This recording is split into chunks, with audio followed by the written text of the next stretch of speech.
আজকে আমি করব খারকোল পাতা বাটা। তাই খারকোল পাতা অনেকে ঘ্যাটকোল পাতাও বলে। তা সেই পাতা বাটা করতে আমি কি নিয়েছি সেটা একটু দেখাই। প্রথমে তো খারকোল পাতা লাগবে, এই যে কুচি কুচি একদম পাতা নিয়েছি আমি টাটকা। আর নিয়েছি কাঁচা লঙ্কা, যে যার পছন্দ মতো ঝাল নেবেন, রসুন কোয়া নেবেন, নুন, কালো জিরে, আর এটা পুরো করতে আমার সর্ষের তেল নিয়েছি। এই করে আমি এই রান্নাটা করব। তা পুরো দেখুন এবং ভিডিওটা পুরো দেখুন এবং আমাদের সঙ্গে থাকুন। মানে 3টে পাতা একসাথে থাকে। এই যে গোড়া থেকে আমি কেটে আমি আগে রাখছি বাটিতে।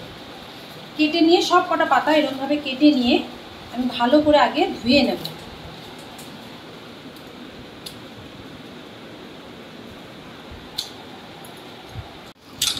যেহেতু জঙ্গলে হয় খারকোল পাতা, তাই জন্য এটা 3-4 বার জল পাল্টে পাল্টে ভালো করে ধুয়ে নিতে হবে।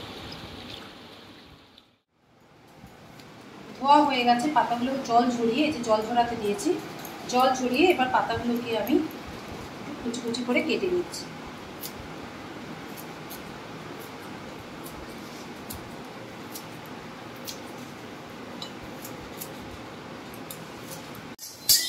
লো টু মিডিয়াম আছে এই শুকনো খোলায় কালো জিরে, রসুন, কাঁচা লঙ্কা এগুলো ভেজে নিতে হবে।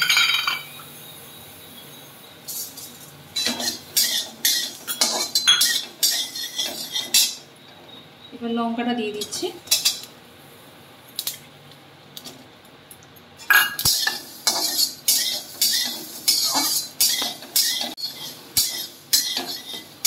খারকোল পাতার পাতায় সবসময় রসুন আর কাঁচা লঙ্কার পরিমাণটা বেশি দিতে হয়, তাদের টেস্টটা ভালো হয়।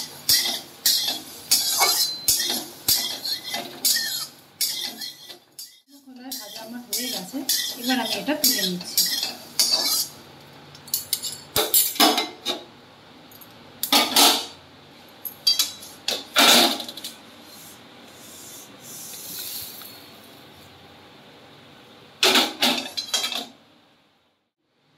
এই শুকনো খোলাতেই পাতাগুলো দিয়ে দিচ্ছি। আর এই পাতাটাকে যে আমি এই শুকনো খোলায় ভাজবো সেটা কিন্তু হাই ফ্লেমে রাখতে হবে। হাই ফ্লেমে দিয়ে তবে এটাকে আমি কিন্তু একটু শুকনো খোলায় নাড়াচাড়া দিয়ে জলটাকে আমি শুকিয়ে ফেলতে হবে। আর দেবো এর মধ্যে একটু নুন।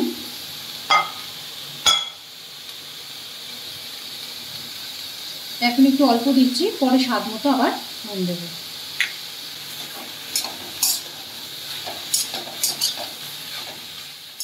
পাতাটা দেখেছেন পুরো অল্প হয়ে গেছে, অল্প একদম কতটা নিয়েছিলাম আর এটা কতটা অল্প হয়ে গেছে। আর একটু জলটা শোকা, তারপর এটাকে আপনারা শিলনোড়াতেও বেটে নিতে পারেন অথবা মিক্সারও করে নিতে পারেন। নুন দেওয়াতে এই যে পাতার মধ্যে যে জলটা থাকে সেটা বেরিয়ে আসে।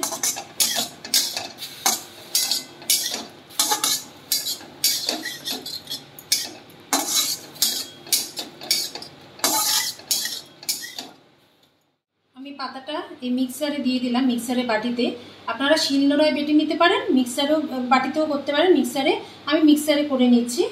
এই শুকনো খোলায় ভাজা রসুন, কালো জিরে এটা আমি এর মধ্যে দিয়ে দিচ্ছি।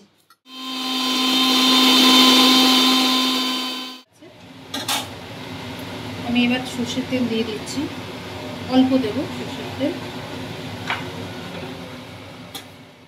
হয়ে গেছে, এবার আমি পাতা বাটাটা দিয়ে দেবো। এর মধ্যে রসুন, কালো জিরে, কাঁচা লঙ্কা, নুন আর পাতাটা পুরোটা দিয়ে আমার নেড়ে চেড়ে নেব।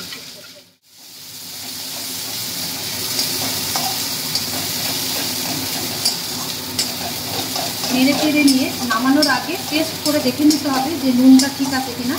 সেই অনুযায়ী আবার একটু যদি লাগে তখন আবার একটু নুন দিয়ে নেবো, দিয়ে নেড়ে চেড়ে তারপর পাতা বাটা রেডি।